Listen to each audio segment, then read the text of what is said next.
இன்றைய நாளில் நிகழ்ந்த 3 முக்கிய பரபரப்பு செய்திகளை முதலில் பார்க்கலாம்.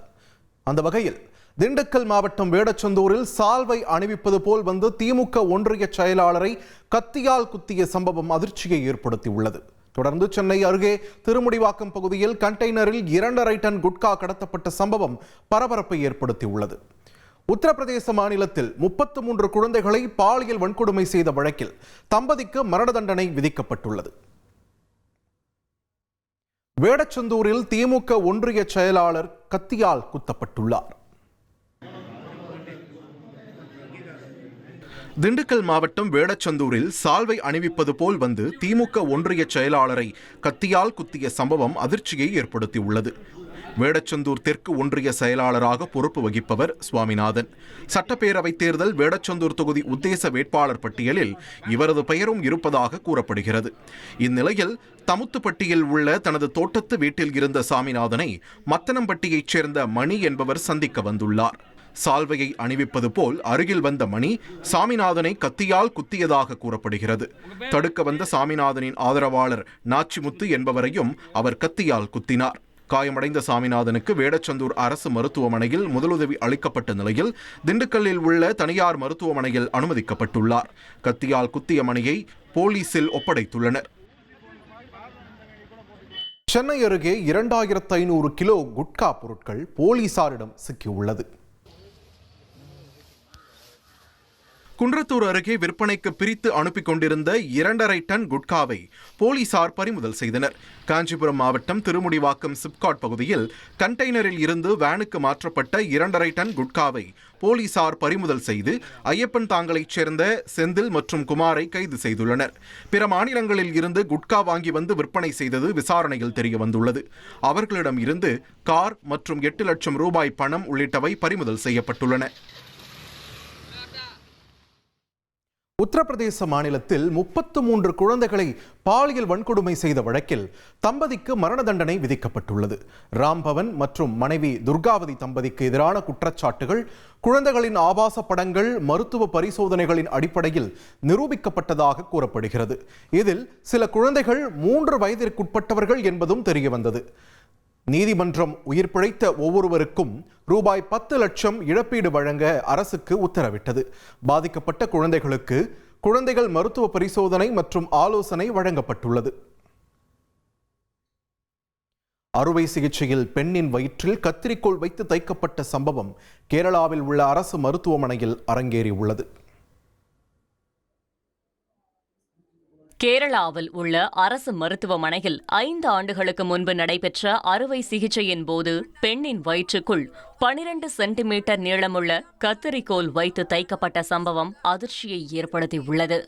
ஆலப்புழா மாவட்டம் புன்னப்ராவைச் சேர்ந்த உஷா ஜோசப் என்பவருக்கு கடந்த 2021ஆம் ஆண்டு ஆலப்புழா அரசு மருத்துவக் கல்லூரி மருத்துவமனையில் கர்ப்பப்பை கட்டி அகற்றும் அறுவை சிகிச்சை செய்யப்பட்டது. அறுவை சிகிச்சைக்கு பிறகு கடுமையான வயிற்று வலி, சிறுநீரில் இரத்த கசிவு போன்ற உபாதைகளால் அவர் அவதிப்பட்டு வந்துள்ளார். இந்நிலையில் சமீபத்தில் எடுக்கப்பட்ட எக்ஸ்ரே பரிசோதனையில் அவரது வயிற்றில் கத்தரிக்கோல் இருப்பது உறுதி செய்யப்பட்டது. இது தொடர்பாக கேரள சுகாதாரத்துறை அமைச்சர் வீணா ஜார்ஜ் விசாரணைக்கு உத்தரவிட்டுள்ளார். மேல் சிகிச்சைக்காக கொச்சியில் உள்ள தனியார் மருத்துவமனைக்கு மாற்றப்பட்டுள்ள அவருக்கு இன்று அறுவை சிகிச்சை மூலம் கத்தரிக்கோல் அகற்றப்பட உள்ளது.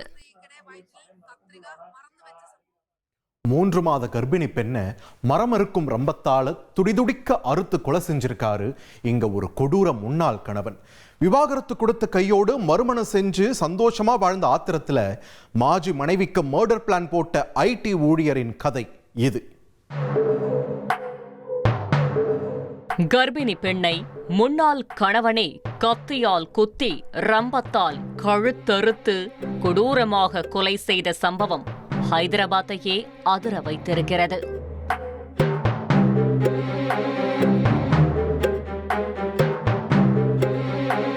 திருமணமான 8 மாதங்களில் கணவனுக்கு விவாகரத்து கொடுத்துவிட்டு மறுமணம் செய்து 2வது கணவனுடன் சந்தோஷமாக வாழ்ந்தது பிடிக்காமல் இப்படி ஒரு சதி வேலையை செய்திருக்கிறார் அந்த பயங்கர புருஷன்.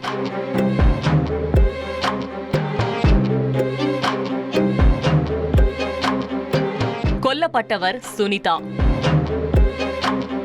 29 வயதாகும் இவர் தெலங்கானா மாநிலம் ஹைதராபாத்தைச் சேர்ந்தவர். சுனிதா ஒரு ஐடி ஊழியர். இவருக்கும் அதே பகுதியைச் சேர்ந்த தேவரகொண்டா மகேஷ் என்ற இளைஞருக்கும் கடந்த 2022ஆம் ஆண்டு திருமணம் நடந்திருக்கிறது. மகேஷும் ஐடி ஊழியர்தான். இதனால் திருமணத்திற்கு பின் இருவரும் கனடாவில் செட்டில் ஆகியுள்ளனர். ஆனால் அடுத்த 8 மாதங்களில் கணவன் மனைவிக்குள் கருத்து வேறுபாடு ஏற்பட்டிருக்கிறது. ஒரு கட்டத்தில் மகேஷுடன் வாழ முடியாது என முடிவு செய்த சுனிதா அவருக்கு விவாகரத்து கொடுத்துவிட்டு வேறு ஒரு நபரை இரண்டாவதாக திருமணம் செய்து ஹைதராபாத் அடுத்த வனஸ்தலிபுரத்தில் வாழ்ந்து வந்திருக்கிறார். இந்நிலையில்தான் சம்பவத்தன்று யாரும் இல்லாத நேரத்தில் சுனிதாவின் வீட்டிற்குள் நுழைந்த மகேஷ் அவரை ஒரு அறையில் தள்ளி தலையில் கத்தியால் குத்தி கிழித்திருக்கிறார். மேலும் மரமறுக்கும் ரம்பத்தால் சுனிதாவின் கழுத்தை அறுத்து துடிக்க துடிக்க கொலை செய்திருக்கிறார். சத்தம் கேட்டு அக்கம் பக்கத்தினர் ஓடி வந்தபோது பாத்ரூமுக்குள் சென்று பெட்ரோல் ஊற்றி வீட்டையே கொளுத்த போவதாக அச்சுறுத்தியுள்ளார். உடனே போலீசாருக்கு தகவல் கொடுக்கப்பட்டிருக்கிறது. விரைந்து வந்த காவல்துறையினர் சாதுரியமாக வீட்டிற்குள் நுழைந்து மகேஷை தடுத்து நிறுத்தினர். பின் இரத்த வெள்ளத்தில் கிடந்த சுனிதாவின் சடலத்தை மீட்டு உடற்கூராய்விற்காக மருத்துவமனைக்கு அனுப்பி வைத்த போலீசார் மகேஷை கைது செய்து காவல் நிலையத்திற்கு அழைத்து சென்று விசாரணை நடத்தியுள்ளனர். அதில்தான் முன்னாள் மனைவியை இப்படி கொடூரமாக கொன்று போட்டதற்கான காரணம் தெரிய வந்திருக்கிறது. சுனிதா மகேஷுடன் வாழ பிடிக்காமல் விவாகரத்து மட்டும் கொடுக்கவில்லை, மகேஷுக்கு எதிராக குடும்ப வன்முறை புகாரும் கொடுத்திருக்கிறார். அதன் பேரில் மகேஷுக்கு லுக் அவுட் நோட்டீஸ் அனுப்பப்பட்டிருக்கிறது. இதனையடுத்து மகனின் வாழ்க்கை இப்படி அலங்கோலமாகிவிட்டதே என்ற விரக்தியில் மகேஷின் தாய் மனம் நொந்து மரணித்திருக்கிறார். அதுவரை கனடாவில் இருந்த மகேஷ் தாயின் இறுதி சடங்கிற்காக சொந்த ஊருக்கு வந்திருக்கிறார். இந்த விஷயம் தெரிந்த அதிகாரிகள் மகேஷின் பாஸ்போர்ட்டை பறிமுதல் செய்து அவர் மீண்டும் கனடா செல்வதற்கு தடை போட்டிருக்கிறார்கள். இதனால் சில மாதங்களில் மகேஷின் கனடா வேலையும் பறிபோயிருக்கிறது. ஒருபுறம் தாயின் மரணம், மற்றொரு புறம் பறிபோன வேலை என கடும் மன உளைச்சலுக்கு ஆளாகியிருக்கிறார் மகேஷ். இதற்கெல்லாம் காரணம் சுனிதாதான் என்று நினைத்திருக்கிறார். அத்துடன் மகேஷ் யாருமில்லாமல் நிர்கதியாய் தவிக்க சுனிதா மட்டும் மறுமணம் செய்து கொண்டு இரண்டாவது கணவனோடு சந்தோஷமாக வாழ்ந்தது அவருக்கு ஆத்திரத்தை கிளப்பியிருக்கிறது. இதனால் சுனிதாவை தீர்த்து கட்ட முடிவு செய்திருக்கிறார். அதன்படி கத்தி, மரமறுக்கும் ரம்பம், பெட்ரோல் என கொலைக்கு தேவையான ஆயுதங்களை வாங்கியிருக்கிறார் மகேஷ். மேலும் சோஷியல் மீடியா மூலம் சுனிதா வசிக்கும் வீட்டின் அட்ரஸை கண்டுபிடித்து இரவு பகலாக நோட்டமிட்டு வந்திருக்கிறார். அதன்படி சம்பவத்தன்று சுனிதாவின் கணவன் வெளியே சென்ற பிறகு வீட்டிற்குள் நுழைந்து இப்படி ஒரு வெறியாட்டம் ஆடி முன்னாள் மனைவியை கொன்று போட்டிருக்கிறார் மகேஷ். கொல்லப்பட்ட சுனிதா 3 மாத கர்ப்பிணியாக இருந்தார் என்று அவரது இரண்டாவது கணவர் கூறியதாக போலீசார் தரப்பில் சொல்லப்படுகிறது. இதனையடுத்து மகேஷை கைது செய்த போலீசார் அவரை நீதிமன்றத்தில் ஆஜர்படுத்தி சிறையில் அடைத்தனர். கடலூர் மாவட்டம் ஸ்ரீமுஷ்ணம் அருகே கோவில் குளத்தில் குளிக்கச் சென்ற 12ஆம் வகுப்பு மாணவர் நீரில் மூழ்கி உயிரிழந்த சம்பவம் சோகத்தை ஏற்படுத்தியுள்ளது. அரசன்குட்டை பகுதியைச் சேர்ந்த விக்னேஷ் தனது நண்பர்களுடன் குளிக்கச் சென்றபோது தலைக்குப்புற குளத்தில் குதித்ததில் சேற்றில் சிக்கிக்கொண்டு உயிரிழந்ததாக கூறப்படுகிறது. தீயணைப்புத் துறையினர் சம்பவ இடத்திற்கு வந்து மாணவரின் சடலத்தை மீட்டு மருத்துவமனைக்கு அனுப்பி வைத்தனர். நாகர்கோவிலில் கட்டட ஒப்பந்ததாரர் கார் ஏற்றி கொலை செய்யப்பட்ட வழக்கில் தலைமறைவாக இருந்தவர் சிக்கியுள்ளார். நாகர்கோவில் அருகே பணம் கொடுக்கல் வாங்கல் தகராறில் கட்டிட ஒப்பந்ததாரர் கார் ஏற்றி கொலை செய்யப்பட்ட சம்பவத்தின் சிசிடிவி காட்சி வெளியாகி பரபரப்பை ஏற்படுத்தியுள்ளது.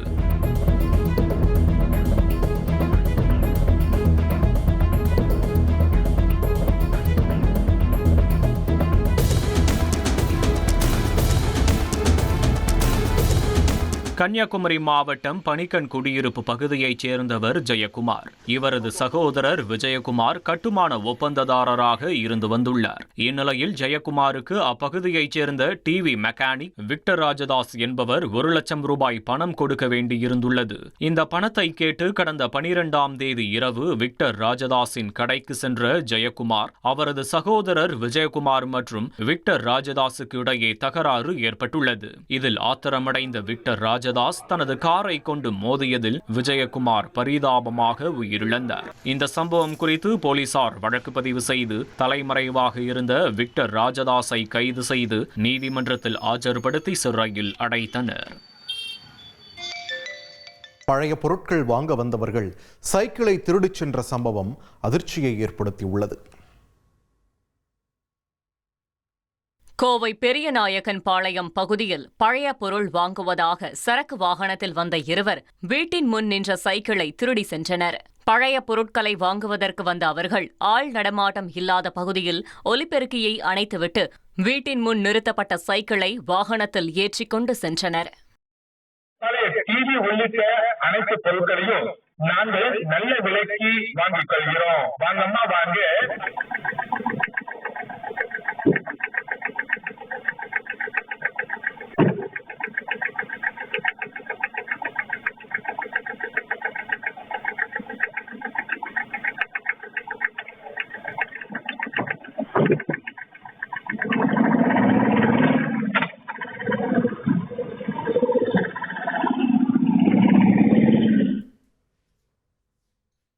ஓசூரில் உரிமம் இல்லாமல் நாட்டு துப்பாக்கி வைத்திருந்த நபர் போலீசாரிடம் சிக்கினார். ஓசூர் அருகே வனவிலங்குகளை வேட்டையாட நாட்டு துப்பாக்கிகளை பதுக்கி வைத்திருந்த ஆடு மேய்க்கும் தொழிலாளி கைது செய்யப்பட்டார். திம்மநட்டி கிராமத்தைச் சேர்ந்த ராமச்சந்திரன் வனப்பகுதியை ஒட்டிய பகுதியில் உரிமம் இல்லாத நாட்டு துப்பாக்கிகளை மறைத்து வைத்திருப்பதாக போலீசாருக்கு தகவல் கிடைத்தது. இதையடுத்து தளி போலீசார் அவரது வீட்டில் சோதனை நடத்தியபோது அவர் வைத்திருந்த 2 நாட்டு துப்பாக்கிகளையும் அவற்றின் பேரல்களையும் பறிமுதல் செய்தனர். தொடர்ந்து ராமச்சந்திரனை கைது செய்து விசாரணை நடத்தி வருகின்றனர். சென்னை குன்றத்தூரில் இரவில் பேருந்து இயக்கப்படாததால் பயணிகள் வாக்குவாதத்தில் ஈடுபட்டனர். சென்னை அடுத்த குன்றத்தூரிலிருந்து சோமங்கலத்திற்கு இரவு நேரத்தில் அரசு பேருந்து இயக்கப்படாததால் பயணிகள் அவதியடைந்தனர். சோமங்கலத்திற்கு இரவு 9:30 மணிக்கு பிறகு அரசு பேருந்து இயக்கப்படாததால் வேலை முடித்து வந்த பயணிகள் ஆட்டோக்களில் அதிக கட்டணம் செலுத்தி செல்ல வேண்டிய நிலை ஏற்பட்டது. கடைசி பேருந்தை இரவு 10 மணி வரை நீட்டிக்க கோரிய பயணிகள் அதிகாரிகள் சரியான பதில் அளிக்காததால் வாக்குவாதத்தில் ஈடுபட்டனர்.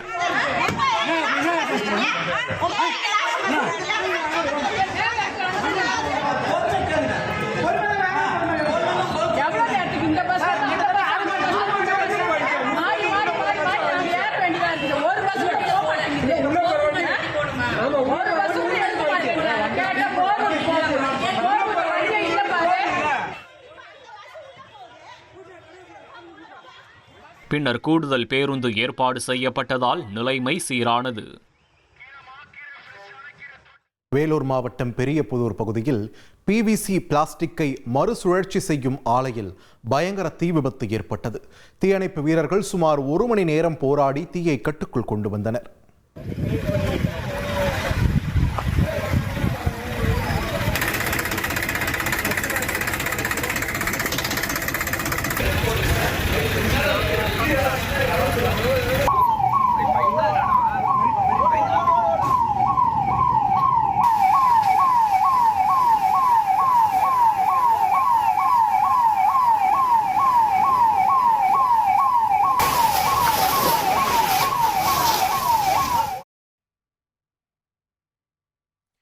தேனி மாவட்டம் பெரியகுளம் அருகே மேற்கு தொடர்ச்சி மலையில் பற்றி எரிந்த காட்டுத் தீயால் 100க்கும் மேற்பட்ட ஏக்கர் வனப்பகுதி சேதமடைந்தது.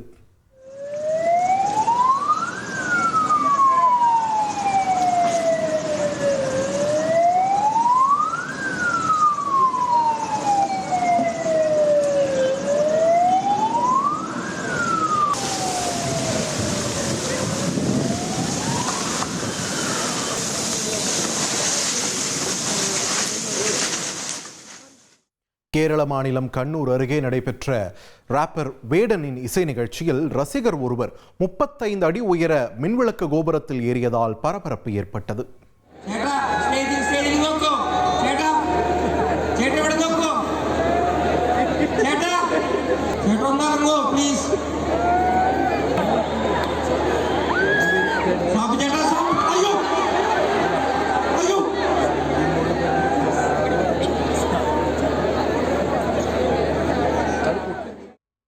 கேரள மாநிலம் கண்ணூர் அருகே பிரபல ராப்பர் வேடனின் இசை நிகழ்ச்சி பிரம்மாண்டமாக நடைபெற்றது.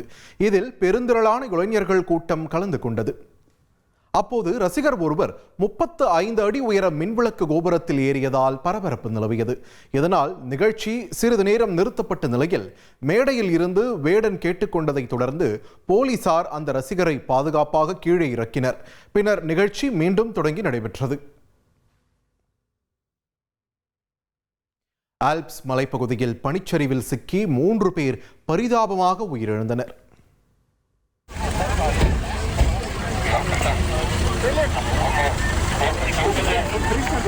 ஆஸ்திரியா நாட்டின் ஆல்ப்ஸ் மலைப்பகுதியில் அடுத்தடுத்து ஏற்பட்ட பனிச்சரிவுகளில் சிக்கி 3 பேர் உயிரிழந்தனர். மேலும் காயமடைந்த 2 ஹெலிகாப்டர் உதவியுடன் மீட்கப்பட்டு மருத்துவமனையில் சிகிச்சைக்காக அனுமதிக்கப்பட்டுள்ளனர்.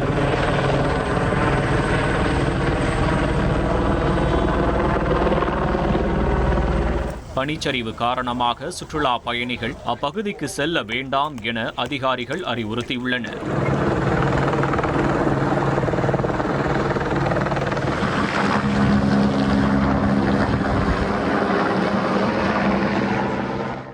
தூத்துக்குடியில் தாமிரபரணி ஆற்றில் மூழ்கி சகோதரிகளான 2 சிறுமிகள் உயிரிழந்தனர். தூத்துக்குடி மாவட்டம் ஸ்ரீவைகுண்டம் அருகே திருச்செந்தூர் முருகனை தரிசனம் செய்ய சென்ற சகோதரிகளான 2 சிறுமிகள் தாமிரபரணி ஆற்றில் மூழ்கி உயிரிழந்தது சோகத்தை ஏற்படுத்தியுள்ளது.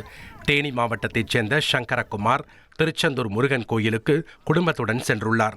தரிசனத்திற்கு முன் ஸ்ரீவைகுண்டம் அருகே உள்ள தாமிரபரணி ஆற்றில் நீராடச் சென்ற நிலையில் சங்கரகுமாரின் மகள்கள் அபிநயா மற்றும் மீனாட்சி நீரில் மூழ்கி மாயமாகினர். தீயணைப்பு துறையினர் நீண்ட நேர தேடுதலுக்கு பிறகு இருவரையும் மீட்டு மருத்துவமனைக்கு கொண்டு சென்ற போது வழியிலேயே அவர்கள் உயிரிழந்தனர்.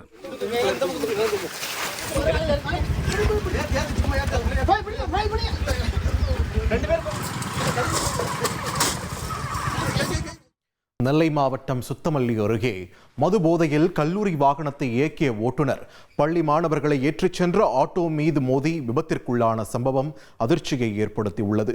சுத்தமல்லி பகுதியைச் சேர்ந்த இசக்கியப்பன் கல்லூரி வாகனத்தை இயக்கி சென்றபோது மது போதையில் இருந்ததாக தெரிகிறது. இந்த நிலையில் பள்ளி மாணவர்களை ஏற்றிக்கொண்டு பேட்டை நோக்கி சென்று கொண்டிருந்த ஆட்டோ மீது இசக்கியப்பன் ஓட்டி வந்த கல்லூரி வாகனம் மோதி விபத்திற்குள்ளானது. இதில் ஆட்டோவில் பயணித்த 7ஆம் வகுப்பு மாணவர்கள் 2, ஒரு மாணவி மற்றும் ஆட்டோ ஓட்டுநர் என 4 பேர் படுகாயமடைந்தனர். இதையடுத்து அருகில் இருந்தவர்கள் அவர்களை மீட்டு மருத்துவமனைக்கு அனுப்பி வைத்ததுடன் ஓட்டுநர் இசக்கியப்பனை பிடித்து போலீசில் ஒப்படைத்தனர். இச்சம்பவம் தொடர்பாக போலீசார் வழக்கு பதிவு செய்து மது போதையில் இருந்த இசக்கியப்பனை கைது செய்து விசாரணை நடத்தி வருகின்றனர். தென்காசி மாவட்டத்தில் கோவில் உண்டியலை உடைத்து பணம் கொள்ளையடிக்கப்பட்டுள்ள சம்பவம் அதிர்ச்சியை ஏற்படுத்தியுள்ளது. தென்காசி மாவட்டம் குருவன்கோட்டை கிராமம் சிவசக்தி காலசாமி கோவிலில் உண்டியலை உடைத்து பணம் கொள்ளையடிக்கப்பட்ட சம்பவம் பரபரப்பை ஏற்படுத்தியுள்ளது. மர்ம நபர் கோயில் பூட்டை உடைத்து உண்டியலை சுடுகாட்டு பகுதிக்கு கொண்டு சென்று உடைத்து பணத்தை திருடிச் சென்றுள்ளார். தகவலறிந்து வந்த ஆலங்குளம் போலீசார் விசாரணை மேற்கொண்டு வருகின்றனர். திருவள்ளூர் அருகே கோவில் பூட்டை உடைத்து வெள்ளிப் பொருட்கள் மற்றும் பணம் திருடு போனது. திருவள்ளூர் அருகே கோவில் பூட்டை உடைத்து வெள்ளி பொருட்கள் மற்றும் பணம் திருடப்பட்ட சம்பவம் பரபரப்பை ஏற்படுத்தியுள்ளது. திருவள்ளூர் அருகே அரண்வாயல் பகுதியில் உள்ள ஆலயத்தை காலையில் திறந்தபோது பூட்டு உடைக்கப்பட்டிருந்தது. உள்ளே சென்று பார்த்தபோது சுமார் 25 லட்சம் ரூபாய் மதிப்புள்ள வெள்ளி கிரீடம் உள்ளிட்ட பொருட்களும் 25,000 ரூபாய் ரொக்கம் காணாமல் போனதும் தெரியவந்தது. புகாரின் பேரில் போலீசார் வழக்கு பதிவு செய்து மர்ம நபர்களை தேடி வருகின்றனர். அரியலூர் மாவட்டம் ஜெயங்கொண்டம் அருகே கடந்த 18ஆம் தேதி கொலை செய்யப்பட்ட சிறுவன் 100 ரூபாய் கொடுக்கல் வாங்கல் பிரச்சினைக்காக சக சிறுவர்களால் கொலை செய்யப்பட்டது தெரிய வந்துள்ளது. ஜெயங்கொண்டம் ஸ்டேட் பேங்க் காலனியைச் சேர்ந்த 17 வயது சிறுவன் ஹரிஹரன்.